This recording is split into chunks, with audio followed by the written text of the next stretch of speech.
Passons au Saint-Alban GT, donc 31 joueurs, 6 rondes en Angleterre. Le Showdown, on a un Chaos Space Marine, on dirait un World Mirror, non?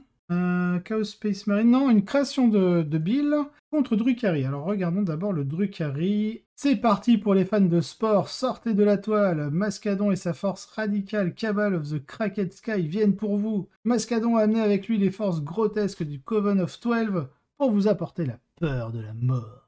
Alors, première patrouille, Cabal du Cœur Noir. On a une cour d'archonte en Ocelot avec un Laméane, 3 Slice et 3 Urgules. En QG, on a un Archonte avec l'Ancient Evil, le Toléré d'Ambition et la Jean Blade. En troupe, on a une unité de Vrac, toute nue. En élite, on a eu 9 incubes, d'accord. En soutien, on a 2 Ravageurs avec les 3 Dark Lance. En transport dédié, on a un Raider avec le désintégrateur canon. Le trophée, on a 2 Venom, dont un avec le trophée. Dans la deuxième patrouille, donc le Couvent des 12, on a Drazar avec son trait de seigneur de guerre full roll touche bless. Donc en troupe, on retrouve 3 unités de vrac, 2 unités avec un Electrocorrosive Whip, un X-Rifle, un OC Factor. Et quant à la dernière, on est sur du Liquifier Gun, double Liquifier Gun. En élite, on retrouve 2 unités de 5 gros têtes. Dans la dernière patrouille, on retrouve la Super Succube avec Adrenal Light, Precision Blow, Triptych Whip, Show Stealer. En troupe, on a 2 unités de vrac, et les deux ont l'OC Factor et une des deux a un X-Rifle. En élite, on retrouve une unité de 5 incubes et en attaque rapide, nous avons 2 unités de River, donc de 3 River, avec en drogue l'Apex.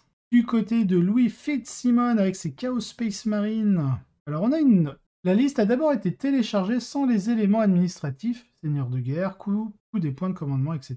Mais a été jouée comme la liste ci-dessous. Ceci a été manqué lors de la vérification des listes et a été mis en évidence après la 5e partie. L'organisateur du tournoi a décidé d'autoriser la poursuite du jeu sans pénalité et mettra en place une meilleure vérification des listes lors des prochains événements. D'accord. Alors, donc on a un bataillon. En QG, on a un prince démon avec Marc de Slanesh, le Dessex.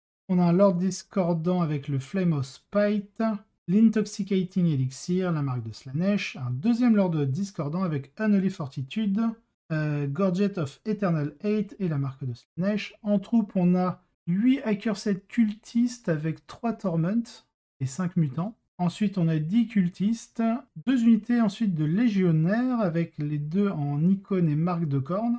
En élite, on a une unité de 3, 6, 9 élus avec la Black Rune dedans. On a un maître... alors oui, les Chosen, les élus ont l'icône et la marque de Slanesh. Le maître de l'exécution avec la marque de Slanesh et on a une unité de 5 possédés. En attaque rapide, on a une unité de 8 Chaos Biker avec l'icône et la marque de corne. On a la Black Mass sur le champion. Et enfin, on a en Supreme Command Detachment Abaddon the Day Spoiler himself. Les forces du Couvent des 12 tentent de récupérer les trésors volés que Bill a libérés pendant son séjour à Komorog. C'est un peu ça. Dom a mis un peu de fluff, alors j'ai pensé que je devais le faire aussi. Les deux armées ont beaucoup d'unités qui veulent se battre, que ce soit les grotesques, les vracs et les incubes du côté de Drukhari, ou les créations de Bill affamées de chair de l'autre côté. Les deux camps ont également apporté des caractéristiques fortes pour ce match. Les PA supplémentaires du Couvent des 12 aident tous ces vracs et grotesques à faire mal quand ils frappent, et l'absence de réduction des dégâts n'a pas beaucoup d'importance ici. Tandis que les forces du chaos aiment évidemment leur capacité à combattre sur la mort et apprécient d'avoir accès à l'Advance Charge par stratagème pour faire face à la mobilité des Drukhari.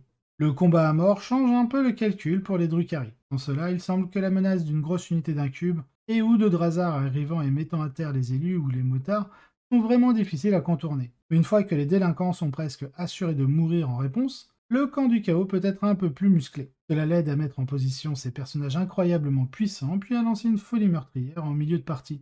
C'est la théorie en tout cas. Et du côté des Drukhari, vous avez l'avantage d'une mobilité considérablement plus élevée. Plus des transports qui peuvent fournir un contrôle des objectifs en couche, une carte en quartier est idéale pour exploiter ces avantages. Sans compter que, de manière assez inhabituelle, les Drukhari semblent plus susceptibles de construire un avantage avec l'objectif sécurisé ici que du côté du chaos. Il est certainement inquiétant que plusieurs de leurs unités risquent de rebondir si elles engagent l'un des grands blocs, mais les Rivers devraient pouvoir faire le tour et ramasser quelques cultistes à un moment donné, qui donnerait un peu de valeur sur ce front. Et même simplement mettre une unité en position pour bloquer un Lord Discordant pourrait être crucial.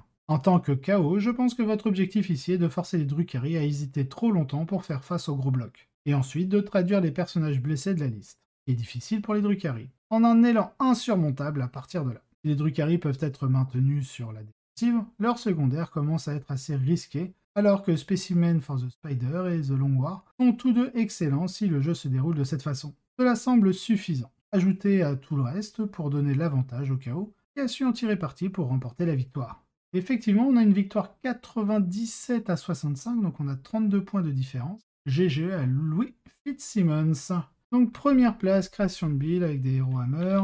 Comme indiqué dans l'épreuve de force, il s'agit d'un coup double. Les élus et les motards fournissent suffisamment de pression et de durabilité en milieu de tableau pour mettre en place le marteau des personnages, donc les héros Hammer.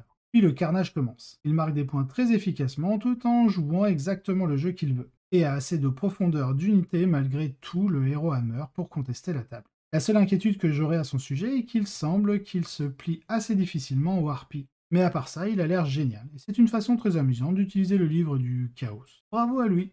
Donc le reste du best, on a deux autres joueurs, on a Stephen Box en Blood Angel.